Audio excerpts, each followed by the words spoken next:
kami tidak kaget ya, artinya. Kenapa demikian? Karena itu bukan pertama kali Polda maupun Humas Polda mengatakan dalam waktu dekat, dalam waktu dekat. Jadi ya udah biasa lah kami dengar seperti itu, ya kan?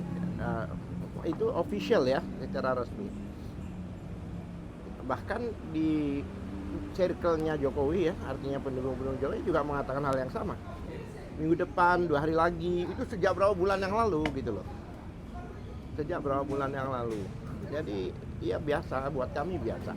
Tidak semudah itu P21. Kenapa mereka tidak menilai ya, artinya tidak memahami kenapa P21 itu lama gitu loh. Yang biasanya itu kan sebentar udah P21 dan sebagainya. Memang ada aturan di KUHP, baik KUHP baru maupun KUHP lama ya.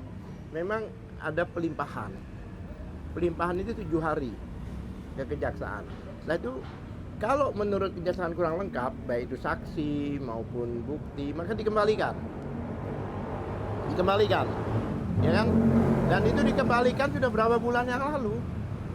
Padahal ketentuannya itu 14 hari. Apalagi KUHP yang baru ini sekali. Kalau alasannya ini terlalu banyak dan sebagainya, resiko kenapa mereka buat banyak. Ya kan?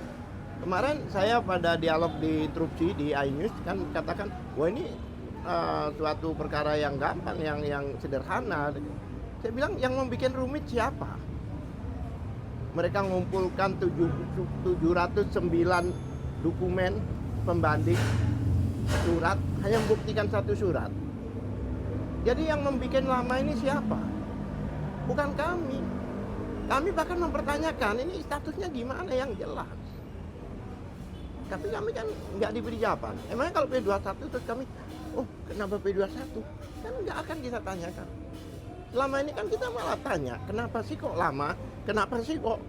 Karena kami ini seperti lawyer-lawyer ya, lawyer-lawyer yang ada ini jujur aja, mereka itu die hard semua lawyer ini. Dan kita ini apa ya, udah gemes lah istilahnya gitu. Ya kan?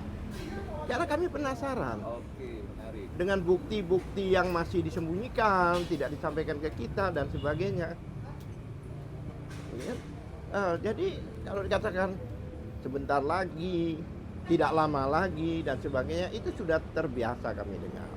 Sehingga kalau kami diminta tanggapan, ya seperti mendengarkan sesuatu yang sudah biasa. Jadi bukan sesuatu something spesial buat kami gitu loh. Seperti itu. Tapi kan dari pihak pressure atau tim kuasa hukumnya berpendapat minta dihentikan. Gimana? Udah 4 Minta dihentikan karena prosedurnya dilanggar. Bukan berhenti karena apa? Ini mau dibawa kemana? KUHP udah mengatur, ada aturan. Surat pedoman dari Jaksa Agung ada, yaitu 14 hari sudah harus dikembalikan. Ternyata itu terparkir di mana dokumen ini? Ya kan? Ternyata dokumen ini terparkir masih di Polda, masih di penyidik. Itu diakui oleh kejaksaan waktu itu. Kami belum terima sampai sekarang. Padahal sudah berapa bulan. Kalau nggak salah ini sudah 90 hari lebih loh. Ya kan? Kasusnya spesial. Kasus ini bukan kasus sembarangan. Kasus yang menyimpan isu nasional. Ini isu nasional. Nah itu dia pertanyaan. Masalahnya juga bukan masalah pribadi Roy Suryo atau Tifa dan sebagainya. Karena mereka apa sih kepentingan mereka? Nggak ada. Mereka itu meneliti, kemudian analisa, ya kan, ijazah Jokowi itu sendiri. Ya kan, demi kepentingan apa? Kepentingan publik. Karena yang diperiksa ini ijazah publik. Begitu. Jadi kalau ada orang ngomong sebentar lagi, kami nggak kaget. Mau P21 tahap 1, mau P21 tahap 2, nggak masalah. Kami sudah tahu. Tapi kalau ada yang mengatakan kenapa minta dihentikan? Karena prosedur ketentuan dilanggar. Mau nggak dihentikan di mana? Kita kalau mau prapit gampang, sekarang prapit besok selesai. Tapi masyarakat tidak tahu penegakan hukum itu seperti ini. Ini sebenarnya kita mengedukasi masyarakat. Nah, ginilah penegakan hukum di Indonesia supaya jangan terulang lagi. Bang, kemarin juga kan pertanyaan media ke Humas Polda Metro Jaya sebelum tadi ditanyakan juga minggu-minggu yang lalu terkait minta dihentikan. Nah, Humas Polda Metro dihentikan dengan perkara apa dan tujuannya apa yang dihentikan itu? Nggak, tujuannya ya kalian melanggar nggak ketentuan? Melanggarnya di mana?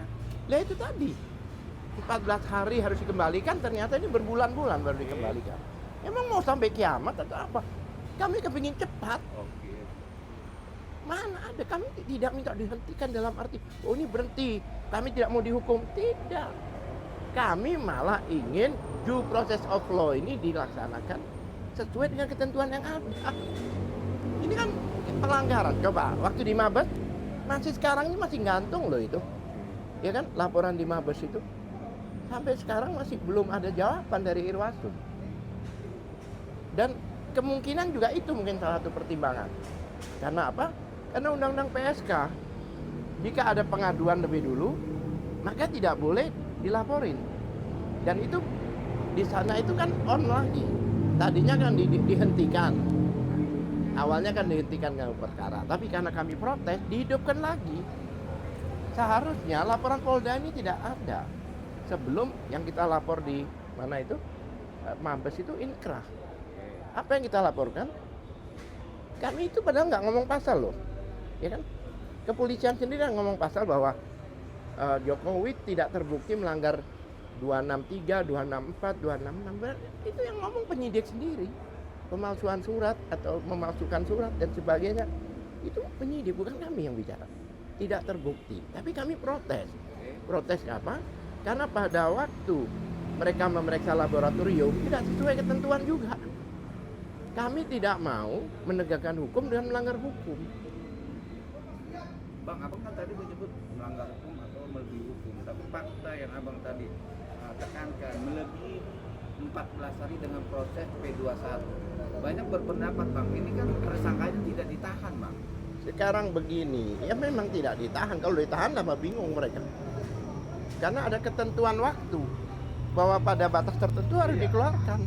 Sedangkan ininya belum beres. Ya kan? Ya lihat malah babak belur mereka tadi. Terus bedanya apa? Bedanya kan mereka gagal kalau menahan orang tapi lepas. Menahan, mereka belum selesai waktunya, kan harus dilepaskan. Iya, kalau ditahan. Iya, makanya lebih baik gak ditahan oleh mereka supaya mereka bisa benar-benar mengkaji berkas itu. Kalau enggak, bagaimana dia akan mengkaji 709? Tapi karena ketentuannya memang harus 14 hari, itu bukan kesalahan kami. Pihak kami itu tidak ada kesalahan di sini. Mengolor-ngolor waktunya ini bukan kami. Ya kan? Oke, bang, ini kan abang tadi menyebut isunya ini udah isu internasional lah. Iya. Dengan perkara kasus hijau. Nah, dalam kata isu internasional, makanya saya berpendapat penyidik atau JPU itu teliti untuk menjadikan P21. Gimana bang? Apapun juga tidak boleh melanggar ketentuan yang ada. Kalau memang tidak sanggup, bikin aja 3 bulan, nggak usah 14 hari gitu loh. Ya kan? Aturan undang-undang, kalau mereka bilang diskresi contohnya, bisa memolor-molor ini, ya kan? Diskresi itu boleh jika tidak ada ketentuan yang mengatur. Nah ini kan ada ketentuannya. Baik KUHP lama, KUHP baru, pengembalian itu harus 14 hari. Nah ini coba bayangkan, 13 Januari pelimpahan. 13 Januari, itu diberi waktu 7 hari, jaksa untuk meneliti, jika ada kekurangan, baik itu bukti, saksi, atau apa yang diarahin saya, maka dikembalikan. Ya kan? Nah, 7 hari dikembalikan pada kepolisian untuk melengkapi. Dan ketentuan yang 14 hari, kepolisian harus mengembalikan, penyidik maksudnya. Tapi faktanya kan, kamu hitung aja. Kalau dari 13, 7 hari berapa, kan bulan itu juga seharusnya, kira-kira tanggal 26 kalau nggak salah, pada bulan Januari itu sudah harus dikembalikan. Sekarang bulan apa, Mas? Januari, Februari, Maret, April, Mei. 5 months. Terus kita yang disalahkan. Artinya, kok maunya bukan dilepas. Kami inginkan penegak hukum itu menegakkan hukum dengan ketentuan yang ada. Istilah hukumnya due process of law-nya itu. Tapi kan dalam proses hukum, abang sebagai ahli hukum lah dalam proses hukum pidana atau hukum apapun, kalau tidak terima kan bisa pra peradilan, Bang. Kan kami beritahu kalau pra peradilan kan game over. Sedangkan kami mengkaji, memberi pembelajaran pada masyarakat, ada penegakan hukum seperti ini.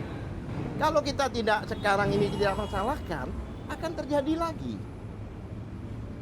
Ini sebenarnya kita mengedukasi. Gampang buat kami pra peradilan kita ajukan. Kenapa kami tidak mau? Yang ditawarkan oleh mereka selalu dua hal itu, RJ sama Prapit. Ya. Kenapa tidak Prapit? Kenapa gini? Dan masyarakat supaya tahu. Saya balik, kenapa nggak P21 kan bisa aja.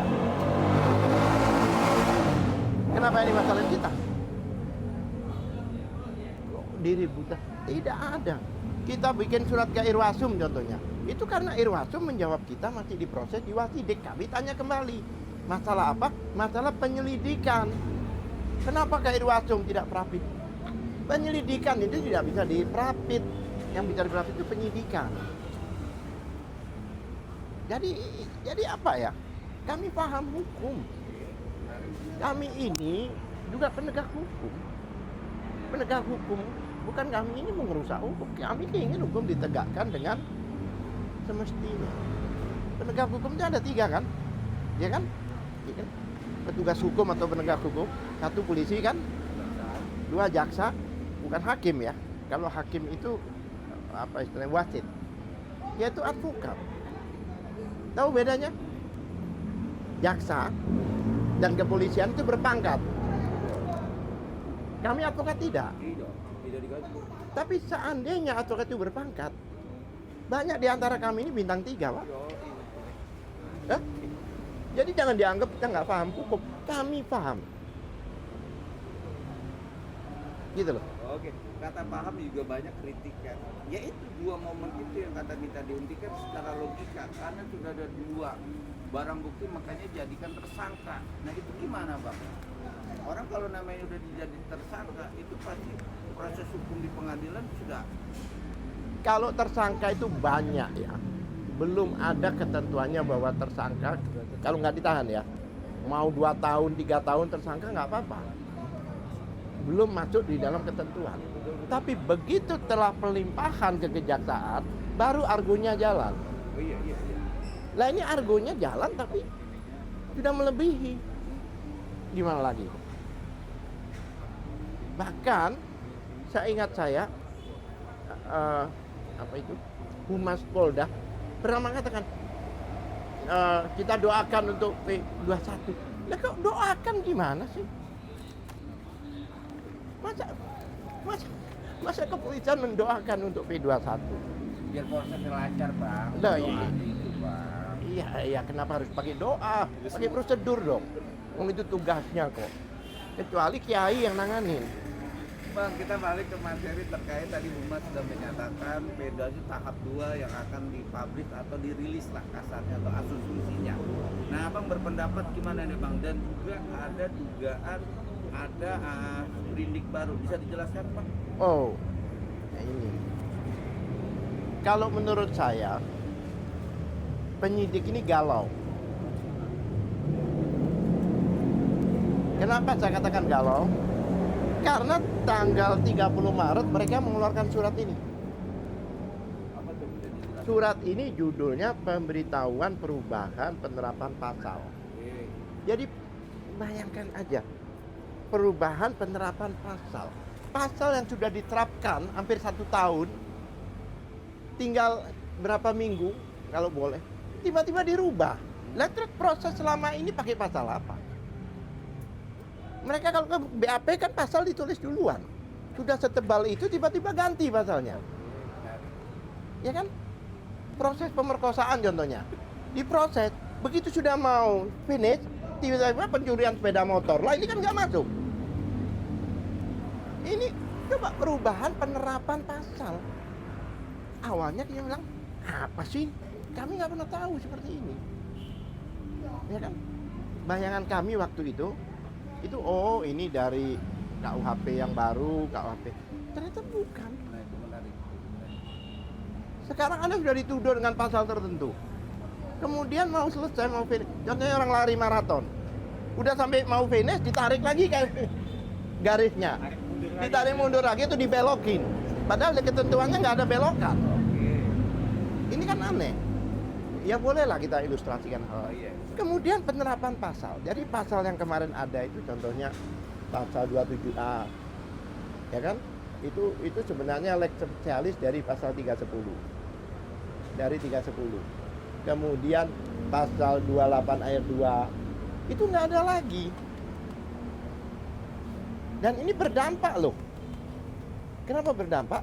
Kami selama ini kami tidak tahu apa yang dilaporkan oleh Andi Kurniawan, pasal berapa. Kan laporan nomor sekian, tapi pasal berapa kan kami tidak tahu. Ya. Tapi kami tiba-tiba mendapatkan, ya mungkin ini qadarullah ya, kami mendapatkan tembusan dari Komnas HAM. Ternyata kami diberitahu pasal-pasal itu. Ternyata yang namanya Andi Kurniawan itu melapor dengan menggunakan pasal 160 KUHP, yaitu penghasutan. Dia bawa pasal, bukan cuma peristiwa.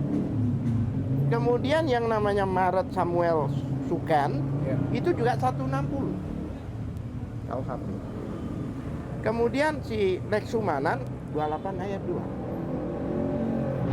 Ngerti enggak? Nah, untuk klaster 2 dari dulu 160 nggak ada. Berarti kan sudah bukan bagiannya klaster 2 kan? Adanya klaster 1. Nah, 28 ayat 1 ayat 2 ada yang dilakukan Lex Sumanan. Oke?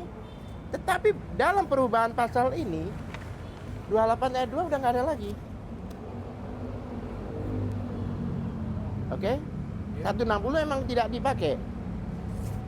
Tetapi pada saat mengeluarkan penetapan tersangka Pasal itu terhadap Roy Suryo dan siapa? Ini tinggal 2 ya, kita klaster 2 ya. Roy Suryo dan Dr. Tifa, ya kan? Tersangka. Ini laporan itu dirujuk.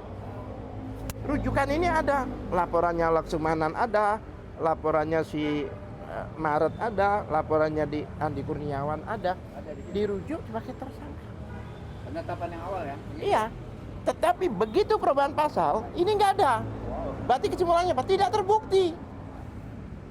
Kan tidak terbukti, nggak ada. Berarti apa? Mereka selama ini mencemarkan nama baik 2 orang itu. Makanya kami akan laporkan.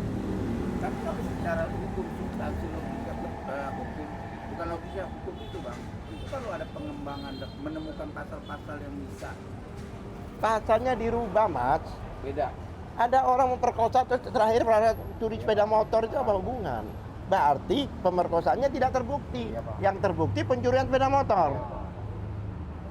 Ini berarti apa? Ini sudah melekat di status tersangkanya Dr. Tifa dan Roy Suryo. Padahal pasalnya dirubah. 160 tidak ada. Kenapa ditaruh di sini? 28 ayat 2 sudah dicabut. Udah nggak ada lagi. Kenapa ditaruh di sini? Konsekuensinya mereka harus bertanggung jawab mentersangkakan dengan laporan dia. Berarti kan ini dengan laporan dia. Oleh ya seperti orang melaporkan tidak terbukti. Bagaimana? Yang terlapor sudah diperiksa 1 tahun, sudah stres 1 tahun. Apa? Ya dilaporin balik, enak aja. Yang ngomong tidak terbukti apa? Dari penyidik sendiri. Makanya siap-siap aja gitu. Jadi banyak seperti restoratif justice kemarin dan sebagainya. Restoratif justice itu kan ada mekanismenya. Saya bicarakan waktu itu, Iya. ya kan? Pasal 79 itu katanya, oh itu kan harus pakai KUHP lama. Nah, KUHP lama tidak mengatur restoratif justice kok. Yang mengatur itu KUHP baru. Kalau sama gini baru yang lama. Tapi kalau nggak ada, ya baru yang dipakai. Mekanismenya kan ada perdamaian. Ada perdamaian, ada permaafan, ada pengembalian. Restorasi itu mengembalikan seperti semula. Contohnya, dia dilaporkan karena pengerusakan rumah, Ya. dia harus gantikan, baru damai. Dia gara-gara menyebabkan orang itu masuk rumah sakit atau ke psikolog, dia harus mengembalikan biaya-biaya itu. Dan itu disepakati dan ditandatangani bersama. Berarti apa? Damai dan sudah saling memaafkan. Lah, salah satunya ayat 4 menyatakan pencabutan laporan sebelum SP3. Lah, sedangkan 9 orang ini kemarin itu, berapa 8 atau berapa itu, ya kan? Itu dilaporkan dengan satu nomor laporan. Kalau laporannya itu dicabut, konsekuensinya apa? Dengan nomor tertentu, ya semuanya tercabut. Tapi faktanya kan tidak. Nah inilah karena banyak kami masih memberi edukasi terhadap masyarakat. Hal-hal seperti ini harus dipahami dulu. Ntar baru praktis. Tapi masyarakat sudah tahu what happened in Indonesia ini. Penegakan Kalau nggak hukum. salah asumsi atau dugaan tadi pertanyaan ada pasal apa sih yang disebut tadi apa sih tadi di pasal yang ini ada pasal baru yang Ah? kan Pasal apa? Ditanya itu pasal apa tadi ada perindik baru ya perindik baru kan Ini, seperindik baru ada di sini. kalau tadi kan media mempertanyakan terkait ada sprindik baru, tapi jawaban dari Humas Polda Metro Jaya ini kan antara pengembangan dari penyidik untuk ke JPU bang, koordinasi bang, itu gimana? Sama perubahan pasal, Loh, iya. Tapi kan ditembuskan ke kami. Iya. Emang kami suruh jadi penonton? Ya kami evaluasi surat. Sprindik baru ini tidak boleh. Sprindik itu apa sih? Surat perintah penyidikan. Mana ada perintah di tengah-tengah? Perintah kan dari awal. Iya betul. Ya kan? Iya. Jika ada sprindik baru, berarti ada tindak pidana baru. Bukan pengembangan. Beda. Ya kan itu sprindik awal. Iya. Sampai setebal ini kan karena perkembangan. Mau seberapa mana lagi? Katanya 5 meter atau berapa itu? Iya. Iya kan? Perkembangan itu dari sprindik itu. Tapi kalau ada sprindik baru, ya kan? Sprindik lama harus dicabut. Iya. Kalau sprindik lama dicabut, perintah lo ini, konsekuensinya apa? Status tersangkanya harus dicabut. Iya. Ayo diskusi siapapun juga. Nah, saya juga heran selama ini ya kalau ada perkara-perkara ya di mana-mana di dialog kata kan kalau nggak Humas, Kompolnas yang turun ya, mana pernah sekarang ini masalah ini? Pernah? Ada Humas? Paling-paling Pak yang orang tua itu penasehat kepolisian, kesian mereka. Saya kepingin ketemu orang-orang yang masih aktif, masih muda, masih smart. Mari kita berdialog. Jadi poin dari closingnya terkait P2 tahu tahap 2 apa? Untuk mendengar itu poinnya apa? Poin dari apa itu? P2 tahu tahap 2 kalau udah bahasa Itu kan bahasa proses. memang prosesnya begitu. Iya. Semuanya kalau sudah masuk pelimpahan ke kejaksaan, ya kan? Ya, ada masalah enggak kan? Pelimpahan ke kejaksaan, penyidik sudah tidak boleh berinisiatif. Karena apa? Sudah kewenangan jaksa. Nah, penyidik itu hanya boleh atas arahan jaksa, atas permintaan jaksa. Lah kok keluarin sprindik baru? Apa jaksa yang merintahkan? Saya nggak yakin jaksa seceroboh ini. Keluarkan sprindik baru. Impossible lah. Mereka ini sudah tidak punya kewenangan lagi kecuali mengikuti instruksi jaksa. Jadi abang berasumsi dugaan kata pendidik baru dengan konteks SP3 dong bahasa lisannya. Loh, bukan SP3 sudah otomatis dong. Ya, iya maksudnya asumsi dugaan abang pasti membaca di situ. Sebenarnya udah SP3. Bukan begitu. Apa gimana? Jika sprindik itu sprindik baru dikeluarkan, maka sprindik lama sudah tidak ada gunanya. Iya. Kalau sprindik lama dikeluarkan, sedangkan sprindik baru tanggal 30 Maret dikeluarkan. Nah terus 1 tahun yang kemarin itu ada? Apa mulai lagi? Ya kan? Lah otomatis dong. Ini yang lama harus dicabut, ini yang digunakan. Harus mulai lagi sejak sprindik ini dikeluarkan. Balik nol. Ya kan? Kalau istilah pom bensin dari nol ya. Nah, itu. Paling kata kasarnya, kata logika hukumnya, yang tersangka yang sudah mau masuk ke P21 itu harusnya SP3 masuklah. Bukan hanya satu, masalahnya sprindik, masalahnya 14 hari itu tidak diikuti, masalahnya perkap dilanggar, masalahnya ini namanya menegakkan hukum dengan melanggar hukum. Itu fakta. Ya kan? Oleh sebab itu sekarang mau YouTuber, mau siapa yang tanya saya nggak peduli. Mau YouTuber di pihak sana atau silahkan. Karena orang mendengar video saya, bukan komentar-komentar itu. Kalau orangnya benar, lah benar orang ini. Mau komentar apapun juga nggak akan didengar. Oke, Oke, sip. Yang ini udah segmen 1.